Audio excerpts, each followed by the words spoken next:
Meteorologist Zach Fidel here with HurricaneTrack.com, pulling a little web duties for Mark as he's out in the field tracking Hurricane Harvey out there. So you'll kind of see a new face. You'll see my face. Anytime we have a landfalling storm, I'll help him out to sort of keep the web things going to where we can keep you updated at home. Hurricane Harvey made landfall as a Category 4 storm last night at exactly 10 o'clock. It made landfall in Rockport, Texas, right around the Port Aransas, just north of Corpus Christi. This is the first major to strike the United States since Wilma in South Florida back in October of 2005, and it's the first Category 4 to strike the United States since Charlie back in 2004. And I know many of you, if you followed Mark for any duration of time, understand that the absolute footage that he got from Hurricane Charlie from underneath that overpass when it made landfall in Florida back in 2004 was absolutely incredible. And some of that incredible footage has kind of been captured in the Rockport area of Texas as well. So this was definitely a very intense storm that's made landfall in Texas. But phase one is complete. Okay, so phase one was the landfall with the wind and the surge. That is now complete. Okay, but now phase two we go into. Phase two is going to be the very heavy rainfall that this storm is going to produce not only today, the next consecutive days. We're talking maybe a week of very heavy rainfall that's coming to Texas and portions of Louisiana as well. Here's the latest visible satellite, and I can tell you right now, as a meteorologist, you see this and you're like, this thing has been over land for 12 hours, and it is very well organized. This thing is still a hurricane. Latest advisory as of 11 a.m.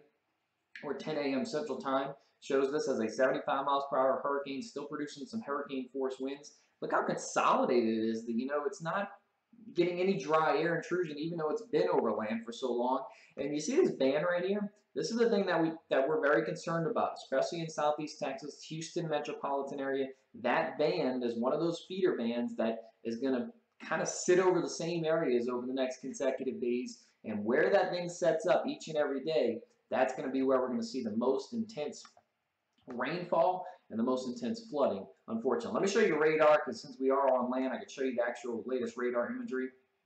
And as it loads for you, can see there's a huge area of flash flood warnings. And this is just, this entire area of Texas is just going to light up with warnings. And there's also an actual tornado warning at this time as well. But notice how the winds are coming down. I've plotted the winds on here, and they're coming down somewhat as well. So slowly this thing is starting to weaken just a little bit. But it's the very heavy rainfall that we're very concerned about over the coming days. So unfortunately, this doesn't want to load for me at this time. But what I'll do is I'll jump to Mark's stream. This is from the Port O'Connor camera. This is from that pod that he's put out in Port O'Connor. You can still see waves crashing against the seawall. Water is over the seawall. There's been a surge in Port O'Connor. I don't have the official numbers yet, but I know I spoke to Mark a little while ago. He's going to be heading down. He's going to be picking up his pods, and then he's going to be heading over to Houston as well. But the wind still coming in from a southeasterly direction in Port O'Connor, so we're still getting a push of the water. It's at least keeping the water at the same level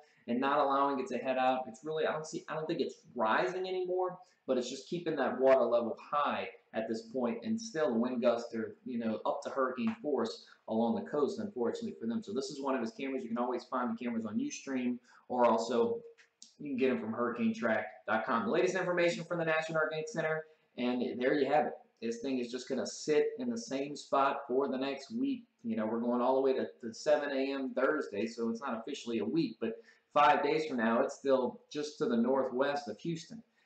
We have thought that at some point it might get back over the open Gulf. That's looking less likely now, but it's going to get close enough to the coast that it's not going to, it does weaken it down to a depression, but the effects are going to be the same. The wind's going to come down, the surge is going to subside, but the rainfall, and we know weak storms that just sit close enough to the Gulf or close enough to any, water area, as long as they're bringing in that moisture source from, that body of water, the rainfall totals can be astronomical. And that's what we might be looking at. Here's the latest information, still 75 miles per hour as of 11 a.m. and 10 a.m. Central Time advisory. So this is still Hurricane Harvey, probably going to become a tropical storm over the next few hours, though. The latest prediction from the National Hurricane Center, and, we've been saying this, our color tables don't go high enough. The National Hurricane Center color table for their rainfall totals doesn't go high enough to indicate how much rain we're expecting between a corridor from, say, north of Corpus Christi to San Antonio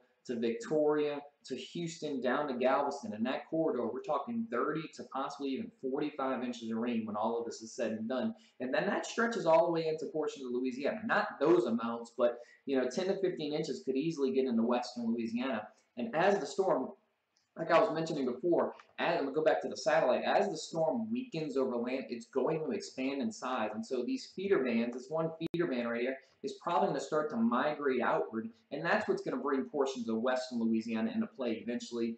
And then each one of these little bands, there's going to be a new one that develops on this side of the storm. That's going to move into Metro Houston later on today. It's just going to keep producing these little feeder bands, and it's where those feeder bands set up that then we have to worry about the extensive flooding across portions of the Texas coastline, even into central Texas. Say San Antonio is going to get in on some of this over into western Louisiana, and maybe even as far east as southeastern Louisiana, the New Orleans and Baton Rouge areas as we go later into, say, early next week. That's when we might see the storm really expand as far as the effects goes, and the heavy rain threat might expand and the other places, the deep south and also the Gulf Coast. So that's kind of winding it down. Yes, the storm is winding down, but like I said, the phase 2 is just picking up. The flood threat is going to be probably the more impactful or widespread impactful part of this storm.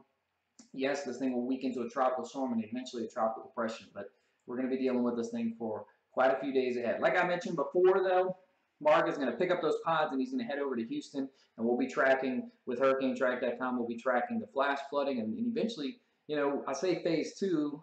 There's going to be probably a phase 3. Once the rain finally subsides at the end of next week, you got to remember the river flooding that's going to come after this too. So that's another thing to keep in mind as we go throughout, really the next 72 to 168 or more hours. But I'm meteorologist Zach Corelli here for HurricaneTrack.com. Have a great rest of your Saturday.